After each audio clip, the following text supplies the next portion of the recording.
Pakistan stock exchange میں کاروباری ہفتے کے چوتھے روز جمعرات کو مارکیٹ میں مندی کا رجحان دیکھا جا رہا ہے۔ P S x hundred index 120 points کی کمی کے ساتھ 45,787 پوائنٹس کی سطح پر ٹریڈ کر رہا ہے۔ آج صبح سے ہی مارکیٹ میں مندی دیکھی جا رہی ہے۔ صبح سے اب تک مجموعی طور پر 332 کمپنیوں کے حصص کے بھاؤ کا کاروبار ہوا، جس میں سے 94 کمپنیوں کے حصص کے بھاؤ میں اضافہ، 131 کمپنیوں کے حصص کے بھاؤ میں کمی، جبکہ 7 کمپنیوں کے حصص کے بھاؤ میں کوئی ردوبدل واقع نہیں ہوا۔ مارکیٹ ماہرین کا کہنا ہے کہ مارکیٹ میں اتار چڑھاؤ کا سلسلہ آئندہ بھی جاری رہے گا۔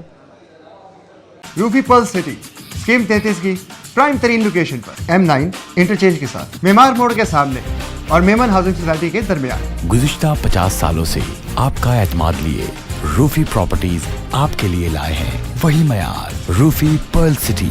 پرل سٹی 120، 150، 200 اور 240 گز کے تیار بنگلوز پر مشتمل ایک مکمل secured gated community living project. Rufi Pearl City جدید ترین سہولتوں سے آراستہ، پرسکون اور پرفضا رہائش، جس میں تھیم پارک، فٹنس سینٹر، مسجد، solar power backup, R O plant کے ذریعے 24 گھنٹے میٹھا پانی۔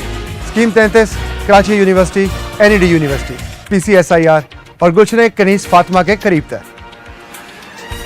روفی بردرز کی گولڈن جوبلی پر اوورسیز اور سابقہ تمام مالوٹیز کے لیے 10% کا خصوصی ڈسکاؤنٹ۔ بکنگ اور دیگر تفصیلات کے لیے east land marketing, UAN 11117834۔ Lotus Lake Towers, a groundbreaking endeavor by Lotus Properties.